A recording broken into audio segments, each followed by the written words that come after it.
وجلاله تتم الصالحات وبفضله تتحقق مقاصد الغايات وبتوفيقه تتنزل الخيرات والبركات. اليوم أكملت لكم دينكم وأتممت عليكم نعمتي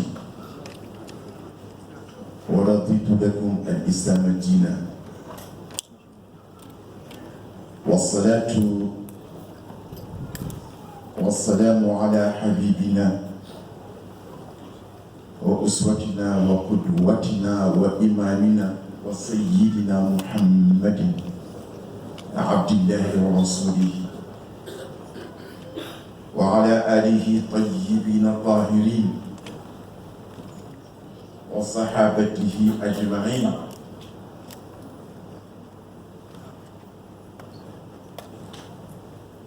ورضي الله عن شيخنا أحمد تجاني أبي العباس mbooloo mi fi teew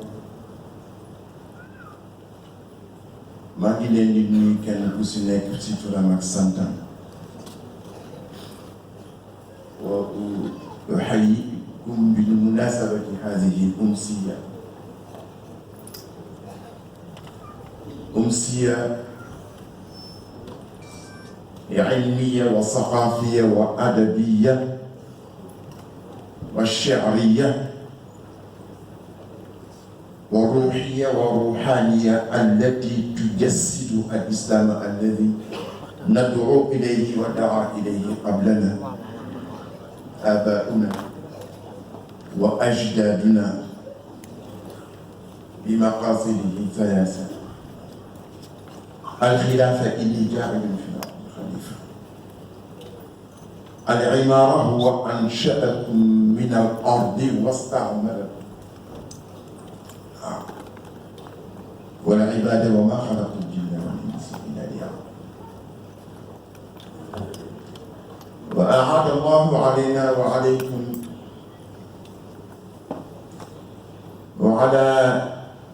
أهل هذه الجامعة جامعة الشيخ أنت جوب وعلى أهل دكار وعلى أهل السنغال، أعاد الله علينا وعليكم بالنجاح والتقدم واليمن واليسر والمن والرخاء والرجاء إن شاء الله.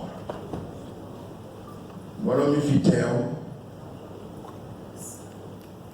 dafa am lu nga xam ni il faut que ma expliquer ko gannaaw bu ñu leen nuyoo yéen ñëpp. Pourquoi ñu wane film bi? Parce que conférence bi panel bi bala ñu koy def il faut que ñu conceptualiser, contextualiser, textualiser ndax école El Hadji Malick dafa ëmb loolu yëpp. conférence bi bi koy décidé coow lii am tey Sénégal amul woon ñu ngi ko décidé si conférence bu nga xam ne bii waa UGB ñoo invité woon Khalifa Mbaye sur le rôle de la jeunesse dans l'islam et dans la tariqa. Khalifa Mbaye ak xam-xamam bu yàgg maîtrise bi mu am si sujet boobu at yii yëpp waa UGB ñi ñoo naan ma le président ren nag bu fekk ma fi ma am temps ma ni naa dem mottali seen yéen waaye bi may dem sujet la bu nga xam ne bii dem ci réfléchir surtout par rapport à Saint-Louis. ma bind benn kayit bu tudd la fécondité de l'école de la jeunesse, un viatique inépuisable pour les jeunes. sama xel dem si tout le combat qu'Al Hadji Malick a mené à Saint-Louis avec la puissance coloniale pour empêcher l'école coranique de nous développer, parce que les colons se sont rendus compte que El Hadji Malick et Sëñ Touba avaient une stratégie extraordinaire. C'est que dans les bailleurs Ghana et ñuy xeex waaye ñu jëkkanteeg ñoom xolu nit ñi waaye bi ñu gisee ni dem nañu Ndar, surtout ça se passait à Saint-Louis. En 1817, la première école française d'Arlentane. Ce n'est qu'en 1837 qu'on a conçu la première école ici à Dakar. Mais le combat idéologique se passait à Saint-Louis. Nous avons 30 ans et on a mis l'école développée ou l'école ni développée. Parce que nous arrivé à l'idée. Nous commençons à garder notre corps à droite, imposer ce que nous avons ni nous avons les best 2 heures. Le français. Dans l'arc-en, lui, on a aussi français. Nous avons beaucoup de corps, beaucoup d'imposer. Waaye sëriñu Ndar moom kii toog am xel naxante ñoom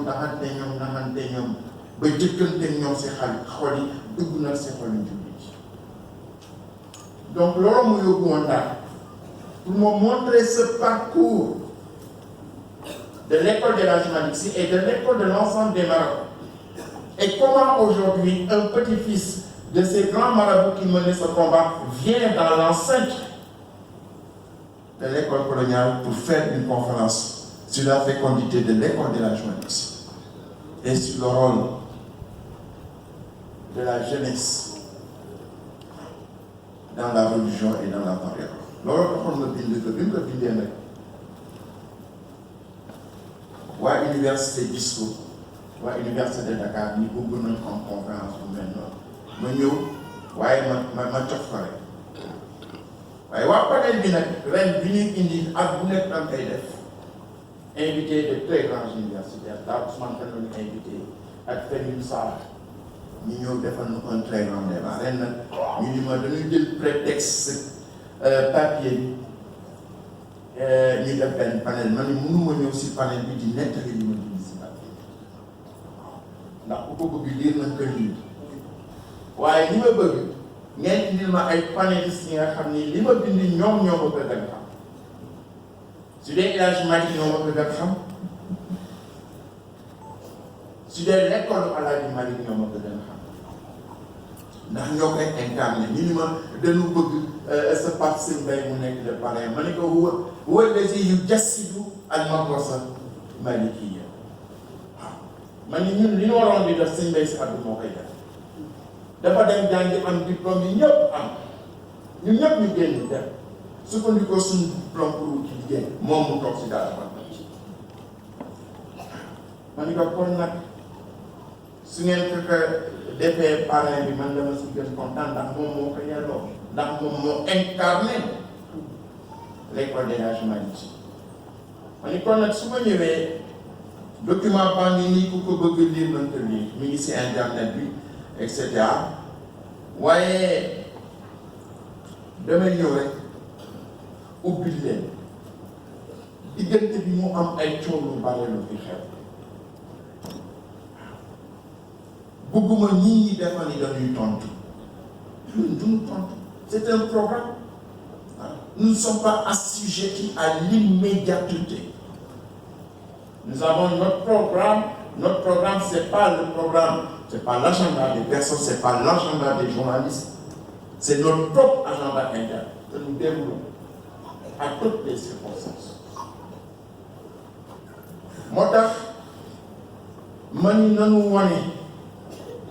pour wane ni ñun bés bu nekk ñu ngi si suñu programme nekk ñu si programme bu kenn ñu wane la conférence que nous avions organisée en 2015 parce que c'est à travers une discussion sur l'écriture de l'histoire du Sénégal qu'on est venu en remettant en cause l'école de l'Hadji Malick Sy. On n'a pas attaqué El Hadji Malick Sy xam-xamam nii si diineem nii si tarixam dañ ko attaqué politiquement. Ñun dès 2015 nous avons organisé ce débat avec qui? Avec le recteur de l'université de Dakar, Ibrahima Diouf, avec d'éminents intellectuels, mais dans un cercle restreint, où nous avons essayé ensemble d'échanger sur les problèmes que pose l'écriture du Sénégal, de l'histoire du Sénégal. Et il a extrêmement bien expliqué. Il y a l'histoire mémorielle et l'histoire académique. Vraiment, dama leen conseil ngeen déglu ko lii 15 minutes la c'est 4 heures de débat gars yi problème yi ñuy posé fan yii yëpp di wax di coow et cetera ñii c'est des spécialistes ñoom Mamadou Diouf ñoom Souleymane Bachir qui ont fait le preuve à l'extérieur et qui posent les vrais problèmes de notre histoire. Il faut écrire notre histoire. Moo tax ma wax leen bala ñuy commencer ñu wax dans comment nous contextualisons. Et nous avons un attachement à l'université, à l'UCAD 2. Parce que c'est dans le cadre du GRAP que nous avions organisé en cercle restreint une discussion dès 2015 sur l'écriture de l'histoire du Sénégal. Le GRAP a été créé ici, en 2013, dans une rencontre que nous avions organisée avec l'élite intellectuelle de cette université-là. Dans une rencontre qui était présidée par Ahmed Dansoko, Yann Yalda Yok Lera. Et à l'époque, je disais dans le discours introductif que par devoir de mémoire et de vérité, nous tenions à rappeler beaucoup de choses. Nous tenions surtout à dire la vérité, comme le disait Charles Péguy. Dire la vérité, toute la vérité, rien que la vérité, dire bêtement la vérité bête, ennuyeusement la vérité ennuyeuse, tristement la vérité triste. Nous voici rassemblés dans cet alma mater, ce haut lieu où soufflent tous les vents de l'esprit, comme disait Léopold Sédar Senghor, pour célébrer les nonces de la pensée et de l'action, du savoir et du pouvoir, de l'intellect et de la praxis, mais aussi de la raison et de la sensibilité. Le lieu ne pouvait être mieux choisi pour écouter et entendre le message éternel de l'Université de Dakar, l'Université Cheikh Anta Diop. Lux mea lex, la lumière est ma loi. Ça, on avait fait ce discours-là en 2013. C'est à la suite de cette réunion-là qu'on a décidé de mettre en place un groupe de réflexion pour choisir des thèmes bien précis, dans un cadre restreint, dans un premier temps, pour amener un programme de formation, nous devons élargir des conférences. Quand l'autre mot public, avec l'excellent exposé du recteur de l'université, Ibrahim Tchou, qui est un ami. Nous pouvons être dans les moyens qui vous permettront surtout déglu conférence. Moi, je suis bu nga xam ne nii wax naa ki nga ko tuddee sëñ Bay si ak moom moo koy yelloo waaye les deux panélistes Abdou Aziz Kébé di sama xarit nous avons un commerce intellectuel tout le temps, une complicité dans ce que nous avons en commun, c'est-à-dire suñu diine mais pas les Cheikh Ahmed Tidiane ak El Hadji Malick Sy. Donc c'est un très grand plaisir qu'ils soient présents. Beaucoup de savoir vous allez voir. Et pourtant c'est un sujet sur lequel maintenant si on va aller. Donc je te remercie Abdou Aziz. xam naa ni amoo temps waaye nga jël sa temps boobu pour bëggal ñi nga xam ni sa ay doom lañu sa ay étudiants lañu peut-être dans un cadre un peu différent mais toujours au fond de cette nonce intellectuelle. ak Bachir Ngom xam ni sama complice la également bi ñuy présenté sa thèse à l'université ak hasard def leen ñu fekk ma jot ma jàpp si loxo wala liggéey yëpp autant ñi ngi bëgg nag jàll benn thèse si Ibn Taymiya ak Ibn Rushd ak Ghazali ñett ci yooyu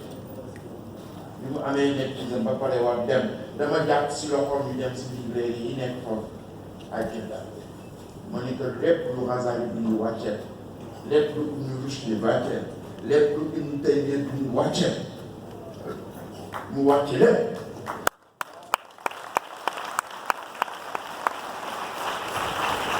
bi ñu bindee thèse ba def introduction bi ba tey itam man la waxoon te introduction boobu naa ko defal pour que le public français puisse y accéder. Donc nous sommes dans un commerce même am na sama ay daay yoo xam ni moom laa joxoon pour mu encadrer. Donc tey l'un des grands spécialistes de la humanité moom ñii la.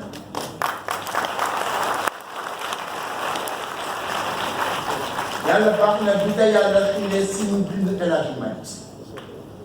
man je suis pas qualifié pour parler de El Hadji Malick je suis pas qualifié moo tax ñuy wax naan sunu maam ñu rek si man wax mais kooku c'est pas académique c'est pas académique ñeneen ñoo war wax si El Hadji Malick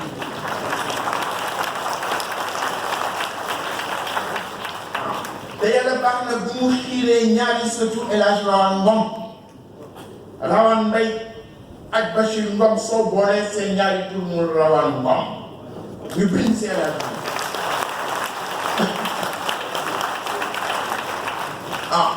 ñu bind si El Hadji Malick bu ma xam ni kenn mënu ko dindi académique non pas au niveau de l'histoire mémorielle ku ne di tagg sa maam parce que histoire jusqu'à présent géologue talibé yi ñoo ko doon wax mais les universités ñoo koy wax te université c'est sur des bases scientifiques puisque le plus grand romancier anglais ñi def anglais xam nañ ko c'est Thomas Hardy. Thomas Hardy moo bind ay romans yoo xam ni kenn bindatu ko depuis 19e siècle mais tous les ans romans yi ñoo ëpp lu ñu jaay en Angleterre mais Thomas Hardy bi mu laata génn àdduna dafa ni ma bàyyi ñi ñoo ko bind sama biographie naa ko bind sama bopp bàyyi ko fi mu bind ko bàyyi ko fi waaw mais kenn ko jàngale université ndax doyul université yi ci bi wax si boppam ndax am na ñu bokkoon ak moom jamono bi ñu liiree li ñu bind ni kii am na lu mu nëbb am na lu ñu dund ak moom nettali wu ko donc tey soo demoon en Angleterre kenn bien que si boppam la tamit kenn du ko jàngale comme les livres de référence kon nag ñun yàlla baax na bi ñu tàggatee ñu xam bu baax El Hadji Malick man ñi nettali leen ñu ñëw bind ko bindin bu rafet en arabe et en français muy def des références yoo xam ne kenn mën nañu baax ñun de am nañu lool si El Hadji Malick di leen sant di leen gërëm bu baax a baax école El Hadji Malick tan nag mooy kan mooy cosaan mooy maamu kii toog Amadou Ndiaye bi nga xam ni surtout sëñ Mamadou Ndiaye la surtout maam moom ma sàmm jéegi la surtout Amadou Ndiaye maa bi maam moom ñoo jàngaloo alxuraan maamam moo ma jàngal alxuraan mais moom moo nu jëkk wàcc moo nu jëkk mokk ndax maamam sëñ moom seen El Hadji Malick sëñ Malick moo ko doon jàngal bi mu demee nag ba mokkal alxuraan si loolu laa ñëw si def si kër sëñ maam li may faral di nettali ni sama premier acte politique si Saint-Jean biñ ko jàppee moom mii moo ñëw bi yenn à 2 heures du matin fëgg sama palanteer man ni koy lan la mënu ma génnal man ni ko lan la mënu ma génnal yóbboon ñu doon jàpp sa Pape Cheikh moom mii la man ni ki nii lan la mënu ma peinture la ak brosse on va badigeonner toutes les rues de Saint-Jean on avait 12 ans maa ngi waroon nekk 5e wala 6e lycée fédéral si guddi gi la ñu badigeonné tout ça le lendemain ñu jàpp tous les militants du PAI tëj leen ndax yaakaar ni des gosses de 12 ans mën nañu def moom mii moo amoon idée bi depuis loolu nag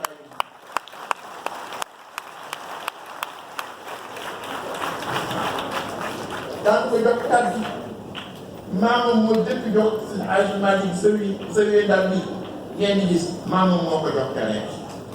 loolu mag ñi di nettali bi ñu ko joxee terrain bi ba pare doo ci àndaay sax wala doo ko génn maanaam si tool bëgg génne xaalis ni daf koy fay daf koy tabax si Hadji Malick ñi ko bàyyi rek kenn dégg ko si alal maamam moo ko def daan ko jox parole bi nag am na lu bare lu moo xam ni mën na ko nekk waaye dafa am benn affaire c'est Hadji Malick école am c'est des textes waaw c'est Hadji Malick c'est une méthode historique méthode historique la boo xam ne ak mën a taqrib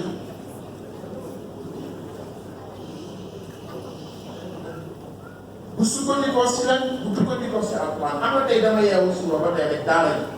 ndax daara alquran sëñ Mbay moo koy la sa ci woon waaye daara ji daara chaussé ma yeewu suba teel dégg xale yi ñuy répété di jàng waa inni jaa'ilun fil ardi xalifa ataj'alu fiha man yufsidu fiha wa yasfiku dima wa nahnu nusabbihu bihamdika wa nuqaddisu laka qala inni a'lamu ma la ta'lamun وعلم آدم أسماء كلها ثم عرضهم على الملائكة فقال أنبئني بأسماء هؤلاء إن كنتم صادقين. ما يورك بسفن الأولاد مالك سبحانه وتعالى. بتوالي دكتور جنوم. نحن نقول بني جانغال سنغالي جانغال جولي سنن جانغال يراغون. économique politique tout le monde y a qui va y avoir mais pour l'instant nous jox ñi lan la le développement des capacités humaines daaw dama dem Banque mondiale c'est la réunion annuelle lan moo doon le thème de la réunion annuelle le développement des capacités humaines wallahi su ma toogee si jataay yooyu di dégg concept yooyu di conceptualiser si changement yi le développement des capacités humaines moo si jiitu ñëpp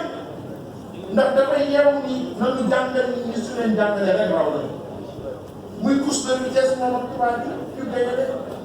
waaw développement capacité humaine boobu nag fan la ko jëlee c'est Alxuraan wa allama Aadama asmaa'a kullaha yàlla bi nga xamee ni malaaka yi dañ ko contesté waaw inni jaa'ilun fil ardi xalifa qaalu ataj'alu fiihaa man yufsidu fiihaa wa yusfiku da ngay bind ku nga xam ne kii day yàq adduna bi deret du tuuru wax naa ne nusabbihu bihamdika wa nuqaddisu laka qaala inni a'lamu maa laa ta'lamuun nit ñi ngay sujjóotal di la jàmm bés bu nekk nga ñu fi teggi naan yàlla dem di doomu aadama waaye bi ñu leen waxee wa allama aadama asmaa'a kullahaa woo malaayika yi ñeen lii lan la ñu ko xamuñu ko lii lan la xamuñu ko lii lan la xamuñu ko mu ñëw woo doomu aadama ni que lii lan la mun ko micro lii lan la mooy lamp lii lan la mun ko butéel donc c'est à travers la connaissance de la science waaw i'izzatul insan wa karamatul insan al ilm ci discussion boobu foofu la doomu aadama dañu mën a seen agement itam jël loolu di ko développé mënoon naa si développé lu bare bare mais dama am indi benn aspect historique li ma wax ni ñun qualifié wuñu pour waxtaan si seen agement et puis su fekkee méthode historique agement mooy lan mooy su wax yi bare classe daal yëpp loolu moo si am su wax yi bare seen agement yi doon ne lii de am na waaye kii wax na kii wax na kii wax na seen agement yi nee na yonent bi bi muy jël inal musawija bi muy jël Xadiija ñan ñoo ko may ñan ñoo ko may si agement yi nee na am na ñu wax nii bàyyi taxam moo ko may ñii nee nañu benn mbokkam xaw ma magam wala rakkam moo ko may waaye am na ñu wax ni bàyyi bokkam moo ko may kon ñett yëpp la indi. ñett yëpp la indi. léegi su fekkee dañu bëgg bind histoire suñu agement yi li ñëpp wax la ñu indi mais mënoo wax ni man lii mooy sama version moom rek la ñuy bind man je suis d'accord que ñu indi version yi le lecteur va choisir te mag ñi dañu dégg sëñ Mansour dafa dégg inal musawija boobu mu doon fii sëñ Mansour am na la Farsi Mansour ñoom ñoo ko may sëñ Mansour borom daara am na ñu wax ni am nañu ko bàyyi kenn sëñ Bara rek moo ko may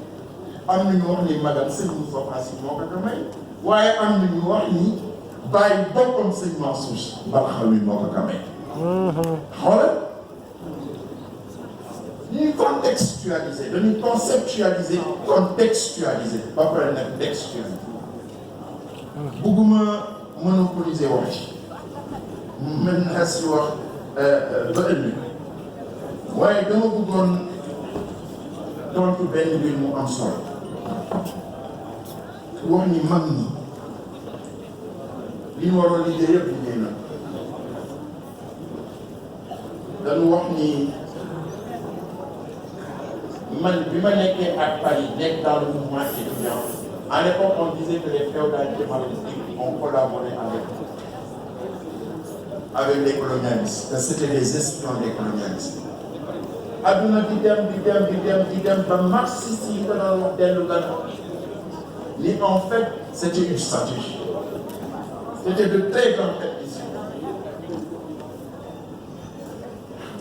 indi seen tubaab indi seen xaaj ma bëggoon leen rek lire un texte de Allah Kane. Allah est membre fondateur du Parti africain d'indépendance, il faisait partie du groupe de 57, il faisait partie des signataires du manifeste. Moi, de réflexion, il a fait le maquis de Cuba. De résistance, c'était pas n'importe qui. Voyez, mon ben texte après une réflexion. L'élimination humaine, c'est avec c'est une histoire. Voyez, alors, le travail de pénétration des masses. Pour réussir ce travail de pénétration, de formation, d'animation, d'encadrement et même de financement des activités, l'on peut s'inspirer de l'exemple de deux très grandes puissances de notre pays dont l'œuvre centenaire a façonné le Sénégal et lui a donné sa physionomie sociale et culturelle d'aujourd'hui. Seydi Hadji Malick et Cheikh Ahmadou Bamba furent de grands maîtres de l'organisation et de la méthode. Avant la lettre, Bombi l'idée, bureau organisation et méthode. Allah Kane, Allah Malick et Seydi Touba Diop inventé. Avant la lettre. Et ils ont fait preuve d'une très grande vision et ont été de grands stratèges dont le résultat de l'action reste encore vivace un siècle après.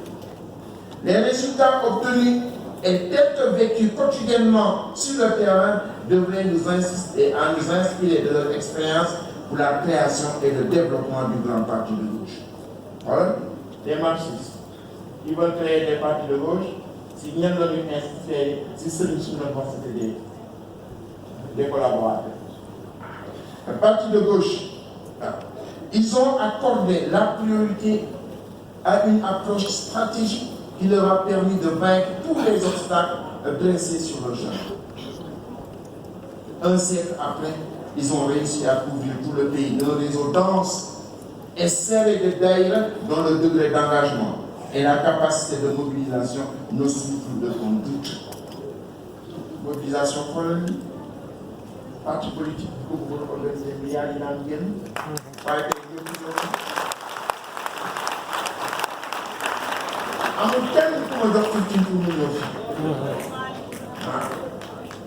un siècle après, ils ont réussi à couvrir tout le pays d'un réseau dense et serré de daïras dont le degré d'engagement et la capacité de mobilisation ne souffrent de conduite. Réseau qui s'est étendu à travers l'Afrique et les autres continents, porté par la diaspora sénégalaise, leur succès est plus évident. Sans direct, à du moment la déconnexion de Mexique. Nous avons Paris, les sous-adjoints, à Sarcelles, nous avons organisé le dimanche, nous avons organisé une très grande conférence à Paris. Une semaine avant, nous avons Palma. Nous avons dit que nous sommes à Paris, nous avons fait une fête de terre, nous avons fait une Marbéja. Nous avons dit que nous sommes à Paris. Mais l'autre moyen d'école de la journaliste, l'autre moyen d'école de Saint-Touba. Les ñeneen ñi nga xam dañ leen comprendre dem ba ñu doon wax il s'agit de construire et de déconstruire, pour reconstruire un grand parti de gauche de type nouveau, débarrassé de toutes les dates qui ont miné toutes les organisations de justice. Un parti fort porté par les masses elles-mêmes, avec des dirigeants sortis de leur rang et des militants formés. Un parti dont les militants deviennent de vrais travailleurs révolutionnaires, organisant, éduquant,